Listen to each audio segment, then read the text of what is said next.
Yo, what is up guys, it says here, bringing you guys a video about how to beat Altergeist and what certain cards you want to play to actually beat this matchup. Altergeist, unlike a lot of other matchups, rely very heavily on their traps to actually get them going and to actually defend themselves when they're playing in the game. This deck can be troublesome for a lot of decks because a lot of decks are very weak to trap cards and things like Solemn Strike, Protocol, which is a very good card, and just any trap cards in general are just very hard to beat. So let's get started with the cards you can play to beat this matchup. The first cards I want to talk about in this video are cards that can negate trap cards. Cards like Red Reboot, Wiretap, 7 Tools of the Bandit, and etc. These cards are very good against this matchup because if you negate their trap cards or you get rid of their trap cards, they literally cannot play and they cannot function without Multi-Faker resolving.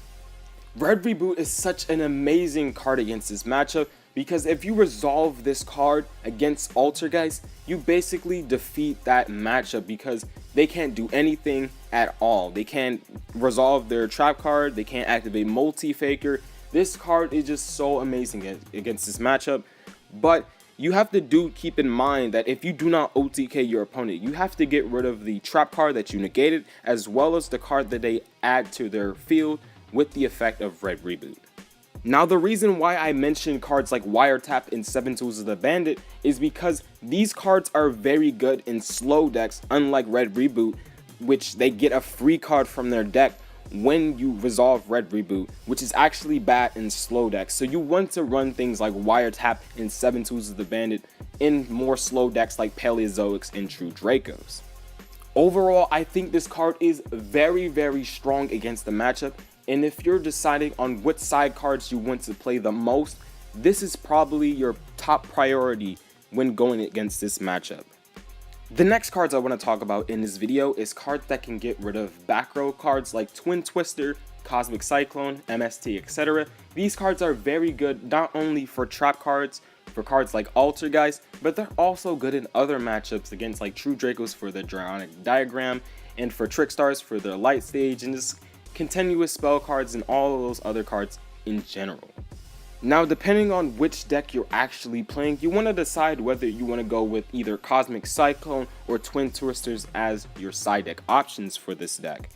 Now, do keep in mind that if you're playing against Altergeist or you're playing against any trap card in general, you want to actually be aware of Waking the Dragons, which can be very scary because if you let them resolve Waking the Dragons, they're going to get out either Naturia Exterio or they're going to get out Ultimate Falcons, which can probably be game if you cannot out those cards. So let's move on to the next card.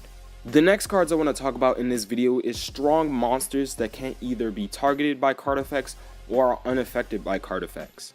Cards like Ultimate Falcon or Borolo Dragon are very strong against this matchup because Altergeist have to do a lot of things to actually out these monsters because they're very strong and they are very hard to out in the Altergeist deck.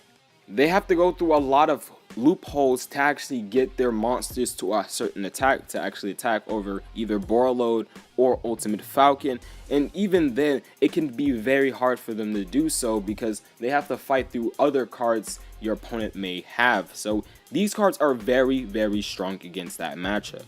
Now the next card I want to talk about in this video is a card called Deck Lockdown, and basically it's just like Mistake, but it's very strong against this matchup because it not only stops cards like Miloseek and Hexia from searching from the deck, but it also stops Multi-Faker because you cannot special summon monsters from the main deck as long as this card is on the field. This card is not very good if they already have an established board on the field and they already resolve Multi-Faker, but if you have the edge over your opponent and you activate this card, they basically can't do anything if they don't draw the Heavy Duster Storm or any removal cards to get rid of this card.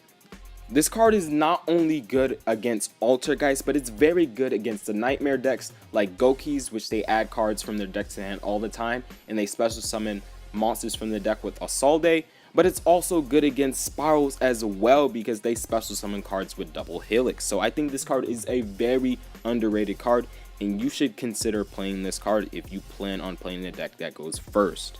The last and final card I want to talk about in this video is the strongest card in the game, Evenly Matched. I know it's not the strongest card in the game, but it's a very, very strong card when you're going second and you just want to blow out your opponent.